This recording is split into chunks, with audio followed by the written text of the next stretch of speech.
Welcome back to our story. Before Yerin finished with Min-jun, her phone buzzes, a driver waiting nearby. She hesitates, then quietly slips into a sleek black car. Chang-won watches from across the street, in shock. Chang-won can't believe what she saw. She digs quietly, making calls, pulling threads. What she finds shocks her to her core. Chang-won corners Yerin after school. Your family owns half the companies in this city, she hisses. Why the act? Please, Yerin says quietly, let me have this. For once, I just wanted someone to love me, not my family's name. Chang-won's expression hardens. I can't promise you anything, she says coldly, turning and walking away into the dark. At the restaurant, Min-jun's father receives a notice. The lease is behind, eviction looms. His hands shake as he reads it twice. Min-jun takes on extra shifts after school, exhaustion creeping into his eyes. He doesn't tell anyone how bad things have gotten. Chang-won overhears classmates gossiping about the restaurant's trouble. Her eyes narrow, an idea, and an opportunity, forming at once. Chang-won steps closer. Your family's restaurant can be saved today. She looks him in the eyes. Choose me, and all your problems disappear. Min-jun's chest tightens. His family's future dangled in front of him like a bargain. I need to think, he says, walking away torn. Yerin hears about the restaurant's trouble through a quiet conversation at school. Without hesitation, she begins making calls of her own.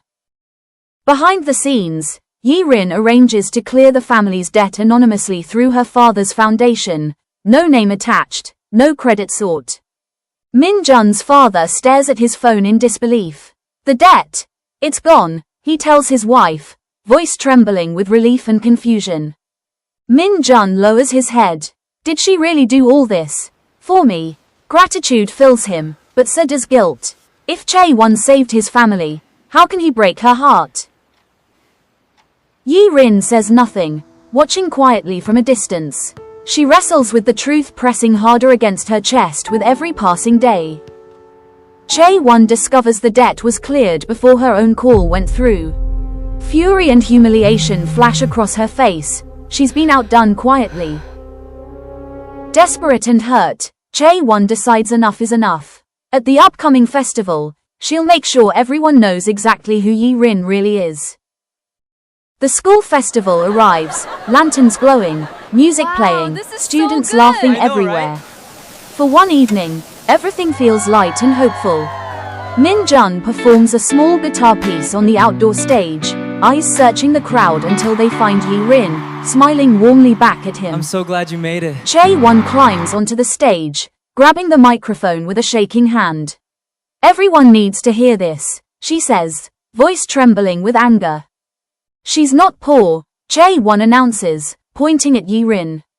Her family owns half this city. She's been lying to everyone, especially you, Min-jun. The festival falls silent. Min-jun's fingers freeze on the guitar strings. He stares at Yerin, searching her face for an answer she can no longer hide. Yerin stands motionless in the crowd, tears sliding down her face. She doesn't deny it. There's nothing left to hide anymore. Min-jun steps down from the stage slowly, guitar forgotten behind him. Every step toward her feels heavier than the last. The crowd holds its breath. Why didn't you tell me? Min-jun asks quietly. Yerin wipes her tears. Because I wanted someone to love me for me, not for what I have. Every memory rushes back to him. Every kind word, every quiet sacrifice, every moment Yerin chose others before herself. In that silence, Min-jun finally understands the truth of her heart. Min-jun smiles through his tears. You hid your family's wealth, but you never hid your kindness. He gently takes Yerin's hand. That's the person I fell in love with. The crowd's murmurs shift from shock to quiet warmth. A few students even smile, moved by what they've just witnessed. Beautiful. Yeah, it really is. Chang-won stands alone on the empty stage, microphone still in hand. For the first time, she feels the weight of what she's done.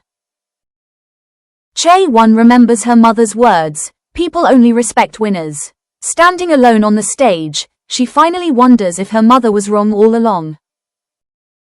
Chang-won walks quietly over to Min-jun and Yerin.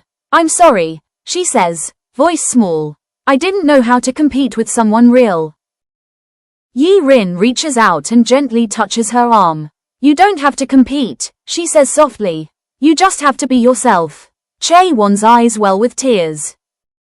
Min-jun and Yerin walk hand in hand through the thinning festival crowd, lanterns glowing softly above them, the truth finally settled between them. At the restaurant days later, business is thriving again. Min-jun's parents laugh together behind the counter, worry finally lifted from their shoulders. At the Han mansion, Yerin finally tells her parents the truth about Min-jun. Her father studies her face, then gives a small, approving nod. Weeks later, the three share lunch again.